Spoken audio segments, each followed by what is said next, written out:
今天的话题是会比较严肃一点的。通常我是不太喜欢用这个形态来呈现内容给大家，可是已经到了一个地步，我觉得如果不出来做一点回应的话，我感觉这整件事会一发不可收拾的一个形态，只能尽早看能不能尽快的跟大家澄清这件事情。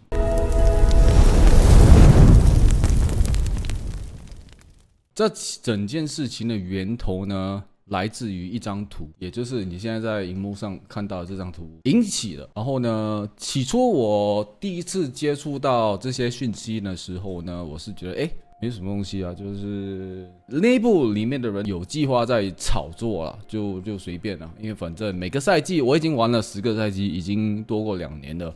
这些事情呢，其实每个赛季都会发生，就是内部他们会喜欢截图啦，跟盟友吹水啦，聊天啊，就是会截一些图来跟大家聊聊天之类的。然后呢，这整件事情的源头是怎么开始的呢？大家都知道这个赛季，官方找我当史记的直播主，然后呢，当下就说啊，我也是做内容啊，直播啦，我已经有打算剪精华之类，所以 OK 没问题。然后官方之后呢，就拉了一个群，把全部的史官呢都拉在一起了，有对手的史官啦，有同个伺服器的史官啦，然后有其他的伺服器的史官也是，就是把全部的史官都拉在一个群。我也不知道为什么把大家拉在一个群，可能是互换讯息吧。因为那一个群大致上就是身为一个史官，你有什么新的更新呢？你就跟大家说，我这个东西已经更新了，新的影片已经上传了，就是等于很像教功课这样子。在里面呢，这一个赛季结识到一个 YouTuber， 然后他就截了一张图，他就在小群里面呢就说，这个图片呢在他们侠的 LINE 群呢已经传了2天了。侠内部不停说赐予25人能挡下200人的侠，所以我们不敢怠慢。当时我是觉得只是一个，就是很像客套的，因为这个东西发出来的时候已经是刚开荒第1-2天吧。然后呢，我就觉得没什么东西啊，也就是当做一个客套的一个就是友谊赛的那种概念。然后我也回了说，我就跟他说这期没有办法。然后呢，他说也是一个劲旅，有的一大堆。然后我就说我们只是一个军团，其他组的强度也不太清楚。石夫那时候我有跟63打过，整个团里面可能只有我跟63打过一仗，那时候打得好硬，所以我就说这一季我们就尽力吧。然后呢，昨天呢就让我觉得注意到有些不对劲了。我从开始的影片到现在都是在说他们是天花板啊，很强啊，3战应该找不到比他们更加强的同盟，你知道吗？所以这一个赛季呢，我们是非常压力的，因为我们昨天打进了官渡，然后已经在这边卡城，已经从昨天开始已经打了第1仗。我们在战略上的部署出了一些错误了，就是卡城没有卡好啦，铺路铺到一半啊，看到明显这是4-3次啊，然后直接就下一个营帐，这些问题呢，每个同盟都会遇到，尤其是新组的同盟。之后呢，我就陆续就开始看到一些字眼呢，让我觉得开始有点不舒服了。因为当下我们昨天逆风的时候被打穿了，然后盟友就一一被俘虏。我要先跟大家说，俘虏这个东西呢，每个赛季都会发生的，不是你俘虏人就是人家俘虏你，就是这么简单。史官的群发了一段这样的话，我们逆风了，所以毛爸就跑出来说，可能他们有秘密的25人小队，可能挡200人还没有出现。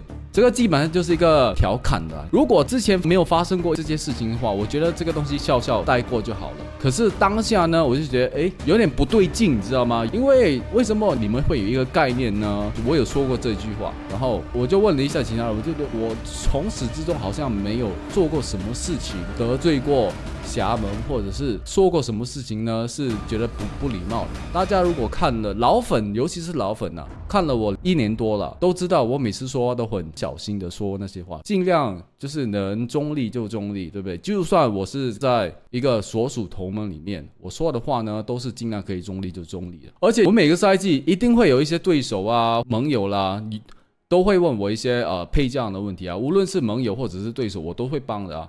因为我觉得这个游戏就是这样子啊，这个赛季你是盟友，下个赛季你就是对手，下个赛季你又会变成盟友了。所以我觉得这些配置的那些 arrangement 是暂时性的，殊不知可能下个赛季你们就一起在打拼了，你知道吗？尤其是我们的军团里面啊，军团里面你知道有多少人是以前是对手吗？而且是有俘虏过我的吗？现在还不是一起玩，所以我觉得这个游戏好玩就在这里啊。今天可能是对手，下个礼拜可能就是战友了。所以我就不太明白这一点为什么需要调侃。之后呢，昨天晚上有看到这则新闻了，我也是有点冲动了，我就直接回答说抱歉，我不想参与这个嘴炮行为了，我就直接退群了。然后我的史官不知道为什么又跟对面的史官杠上了，你知道吗？然后他就截了一个对话给我。你看，当初说要25人小队打爆侠的，好像是他们自己放话的，大家要记住这一点哦，记住这一点哦。当初说要20人小队打爆侠的，好像是他们自己放的 ，OK， 记住这一点了。然后刚刚那个图大家还有印象吧？我就不给大家看图，我直接给大家看影片，当时发生的什么事情。凤凰，请问赤羽是怎么运作 ？OK， 好，听到了没有？当下呢是在聊天室里面有人问我赤羽是怎么运作的，所以我就跟大家简单的解释一下。好，我跟你说，因为很多人都觉得我们还是一个同盟的机制，200人，可是并不是。赤羽佣兵团其实不是一个同盟，我们只是一个军团，就是一个还比一个同盟更加小的一个小组。可是这个小组里面呢，有自己的运作的一个机制、运作的模式跟运作的一些规矩。我们呢里面的规矩会比其他的同盟更加严。怎么严法呢？就是同盟说，一个礼拜要打100万战功，然后呢，我们里面的规矩就是说，其他的小组打100，我们要打150，因为我们是精英团，我们要做一个目前没毛病吧？都已经组了一个团队了。当然是要以身作则啦，不然人家找我们去的时候，我们如果给不出战绩的话，不是有点自己打自己的脸，对不对？一定的红度跟一定的干度来完成雇主赋予给我们的一些比较极端的任务，像是25人卡住整个，就是这一句，就是人家拿来断章取义啊！刚刚有听到吗？我是说我们有时候会受到一些雇主的很极端的请求，就是你们整组去那边卡住，别让对手进来。而且我们因为是一个军团的模式呢，雇主要我们做什么我们就去做，雇主要我们去那边明明知道一定会被俘虏的，我们还是照去。所以这个意思呢，就是要以当下的赛季来解释，给予1-2个例子呢，所谓的极端的任务是什么。当时我们是差一点就崩了。当时呢，我们的任务就是那个点的部位呢，我们的右方呢是整个群雄，整个同盟试图从那里推过来。然后呢，当下这个赛季的对手呢，他们是在上面安阳这一块，他们是从上面打下来。可是当时我们是一个红色的盟对抗2个橙色或者是紫色的盟，知道吗？虽然以红色的盟来说呢，强度当然是比对面的颜色的盟比较强，可是对面有人数优势，所以如果他们车轮战的话，我们也是吃不消的。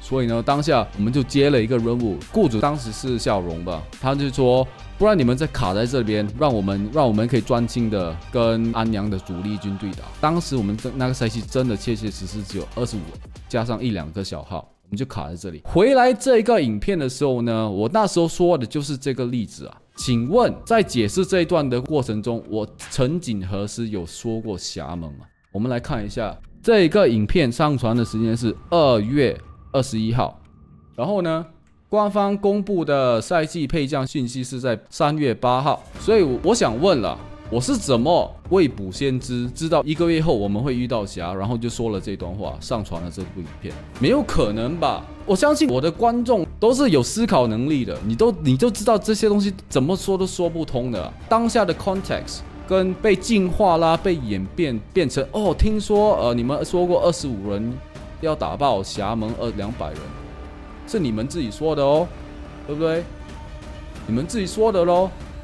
你就跟兄弟，你看这次雨啊，不知是哪一个佣兵团啊，说25人啊可以打爆侠盟200人哦，你们忍得了吗？还不跟我鼓舞士气？我就不明白那个逻辑在哪里，你知道吗？因为一个好好的游戏，无论是输跟赢，就是这样子啊，干嘛要去拉风向，干嘛要去搞对立呢？我真的不明白，搞对立你自己会爽吗？你的老二会增加2公分吗？不明白哎，就输就是输，赢就是赢啊，被俘虏就被俘虏啊，可以怎样？游戏照玩啊，对不对？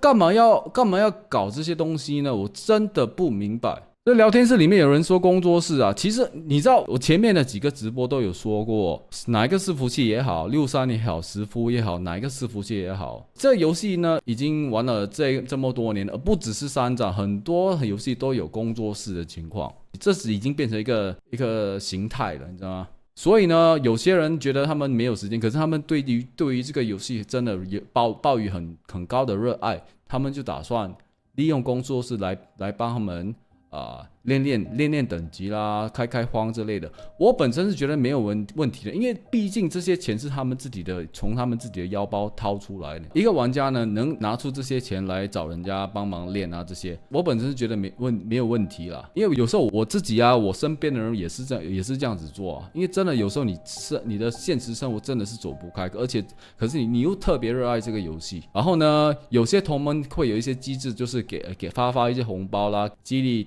一些盟友啊，给他们动员起来之类，我也觉得没有问题啊，因为毕竟这些都是他们自己掏腰包拿出来的啊，所以这一块我完全是没有问题的，我完全 OK 的。然后呢，我不是生气，你知道吗？我是觉得很 disappointed。我一向来呢都很尊敬看侠看得很重，你知道吗？我觉得他们身为一个团体呢，能把这个游戏带动起来，我觉得是一个很不容易的东西。我其实认识还蛮多63服的人，知道吗？像是小鸽子啊，他们都是有在聊天，都是有一些交情的啊。我对63的印象呢，都是很正面的，你知道吗？就算我是有时候陆陆续续有些人就跟我发一些消息啦，说63怎样，我都不会去做评论啊，因为如果你没有证据的话，就是谣言啊，你知道吗？我是一个不太喜欢煽风点火的人，这游戏就那么多人，哪来的那么多敌人啊？我到现在我都是深深的觉得这个只是一个个别情况，我不觉得每个人在63啊或者在侠盟都会以这样的态度看待这件事情，你知道吗？我不觉得啦，这位史官就另当别论了。这位同学是男的还是女的，就是另当别论啦。因为听说他昨天跟我们的史官嘴了蛮够力的，我根本不知道他是谁，我也不知道我做了什么事情让他特别的穷追猛打就对了。之后我的史官发他们之后我退群后的对话，然后我相信我们的史官呢都是用一个很礼貌的一个方式来跟对面沟通啊，只是我不知道为什么需要用一个调侃的模式来互动，而且这个是官方的一个群哦。当下我退群的原因呢很简单，因为我发现这个东西呢很快就会演变成如果这个赛季打完之后呢，这位史官呢以他这样的一个态度呢，很容易就变成一个佳话了，你知道吗？巴哈姆特 S10001 上3周对下3周，侠盟力挽狂澜打败了下周。为什么？因为开季前有位知名主播说了一段话，25人能打赢侠盟的200人，让全盟鼓舞士气。这些你自己的角度啦，你自己的写法啦，当下还有意义留在那个史官的小群吗？所以呢，我到现在都不知道为什么会发生这种事情，你知道，一头雾水。然后呢，昨天罗雷呢也是我们的军团团长，他知道这件事情呢，特别私我啊，然后就说抱歉啦，害你被笑啦，有的没的啊。我自己本身是没有被影响到啦，我这边也是有说啊，从头到尾我都给予侠最高的尊重，但是有人想带风向，我就没办法，我是这样子想了。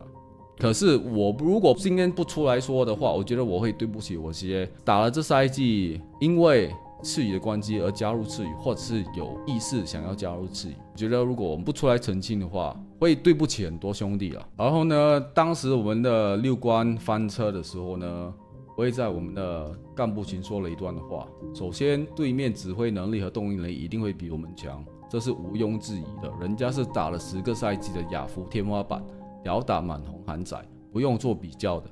这些是调侃吗？然后就说了一些话激励大家啦，不要放弃啦，就当作是一个体验。所以真的我不明白啊，里面外面我都是很尊敬63啊，尊敬侠盟，为什么要拉我来消费呢？不明白啊，真的不明白啊。然后刚刚有跟大家说，就是我每次陆陆续续都会听到一些关于63的谣言啦。我本身是觉得是谣言，因为之后我听听就算了。很多人都会来找我跟我说，就举一个例子吧。因为有些字眼会比较 sensitive， 所以我已经码掉了。然后也是在跟罗雷在聊天啦。这个时期应该是3月8号公布了配组的时候，当时罗雷看到他觉得有点不太高兴，为什么我们会配到63，而且不是一个63，而是2个63门，所以他就说官方在搞啊，因为63确实这10个赛季得罪很多，不免有人造谣。我本身不是63的人，为什么我要帮63说话？而且我们当下都是跟小鸽子有一些交情的但那时他被人身攻击的时候呢，其实我们当下那个同盟也是有一小组人都是跟他有一些过节的，所以那时候我就不想参与，知道吗？因为我跟他有交情了，就是当时我们是一个体系了，所以我就回避了。然后我就跟他说，嘴巴长在人身上，玩游戏就玩游戏，不要搞这些543，你知道吗？反正这个游戏里面的框架呢，可以你要干嘛都可以，可是不要涉及游戏以外的东西，拜托。我真的是这2天真的被搞到有点累啊，不是游戏累，你知道吗？游戏有时候我会半夜啊爬起来玩啊，都觉得没有问题，你知道吗？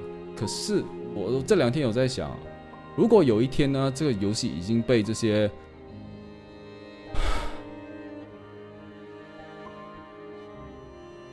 硬拉仇恨啦，就是搞这些无谓的东西啊，然后带风向啦，搞对立啊。如果这些东西呢，以后变成一个主导这个游戏的一个风气呢，我觉得那天应该是我对这个游戏画上句号的一天。我觉得就没有意思了。多么好玩的游戏呢？如果被搞烂就是烂了。而且刚刚你有看到我跟罗雷的对话，我们其实觉得我们这个赛季呢，我们这个同盟应该不属于红色的盟，你知道吗？因为刚刚我有说过我们这个同盟呢，10个赛季前是不存在的，你知道吗？而且这些人呢，都几乎没有什么指挥的经验，有也是很少。然后这一季发现，把我们变成红色，是因为我们的队伍吗、战功吗之类的来决定我们的颜色，而不是战略能力啦、指挥能力啊、动员能力这些完全都没有被考虑在内，你知道吗？所以我真的当下看到的时候，我也是有点傻眼。然后我就看到的时候，我就觉得，我们不是紫色，不是橙色，而反而是红色，还不用紧哦。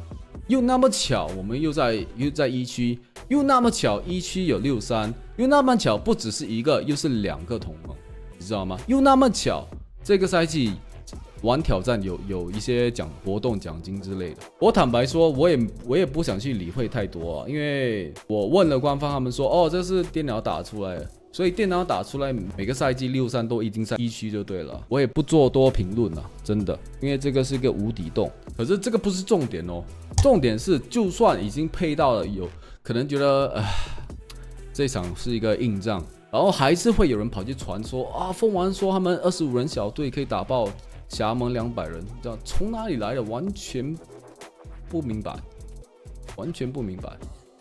因为这个赛季基本上我们还没有开始打，我们就知道我们是逆风的。我该说的差不多是这些了，坦白说，因为我刚刚有说过，嘴巴长在人身上，对不对？可是如果不出来跟大家分享我的版本，我觉得会被越描越黑啊。因为我觉得这个东西呢，可能会演变成一个蛮严重的情况。之后我们如果更加逆风的话呢，哇，人家就地图炮就来了，你知道吗？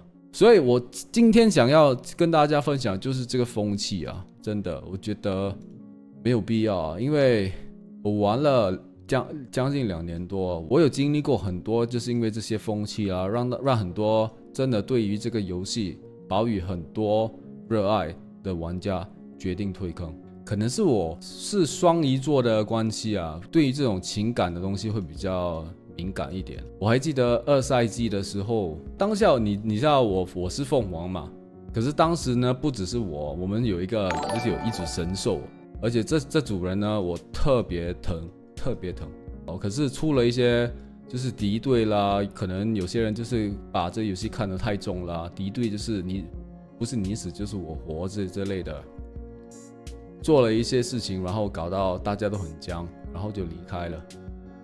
3赛季变成对手，4赛季就不玩了，你知道吗？然后7赛季又发生一件事情，也是因为这件事情让我们让我跟罗雷决定出来搞赤羽的，就是当下我们的137算是第3梯队的，以人数来说是算是比较大的一个同盟。然后除了我们这组人呢，也有几组比较强的小组，像是妹妹组啊之类的。现在妹妹组大家应该有听过吧？当时我们都是137体系的，大家有跟妹妹组打过的话，就会知道当下我们的小组跟加上妹妹组，加上还有几个比较活跃的小组加在一起，当下那个137当时有多么强。以第3梯队来说啦，不要比1到91啦，1到91起码比后面的梯队就是早了很多啊，所以不要做比较。也是因为离队啦、仇恨导致就散了，知道吗？所以我对这些东西特别敏感啊，因为我觉得玩这游戏呢，这个兄弟情是真的，你知道吗？可是不是那种敌对的兄弟情啊，战场上就是就是纯粹是玩游戏，热爱这游戏，每天都是在说这个游戏，讨论游戏，每天就是一直在讨论有什么新的玩法、新的配法。我觉得这个就是这个游戏的最简单、最好玩的一个乐趣，你知道吗？所以当下很多玩了很久的盟友退坑的时候，我是真的是那天听到的时候，那天的心情是特别糟糕的，真的。可是我也能理解这些人为什么会离开，就是因为有这些风气的存在，这些游戏风气的存在。因为你很多大家都知道键盘侠吧，很多键盘侠就喜欢躲在键盘后面打一些543。觉得我只是想打几个字，对我来说没有什么伤害，随便打啊。盟友说什么就是什么，盟友说凤凰已经放话了啊，就是盟友说什么就是什么，我就加盐加醋加2句就变成真的，你知道吗？谎言说了，你知道吗？谎言说10次就真的会变成真的。这句话真的蛮有道理。好好玩的一个这么好人玩的游戏，好好玩一个赛季。不香吗？为什么要搞这些东西啊？我在聊天室看到很多人都在说63，我要再一次澄清一下，63其实还有很多好人吧，知道吗？因为我身边认识的也是有很多63的啊，他们都是正常人。只是我是比较庆幸的，就是我们的军团里面呢，就算是被俘虏啊什么啊，都是有说有笑。我是觉得，当我看到这一幕呢，我觉得我跟罗雷当时候成立赤羽是没有错的，是完全是一个正确的选择。这就是我们想要的战绩，这个游戏的战绩。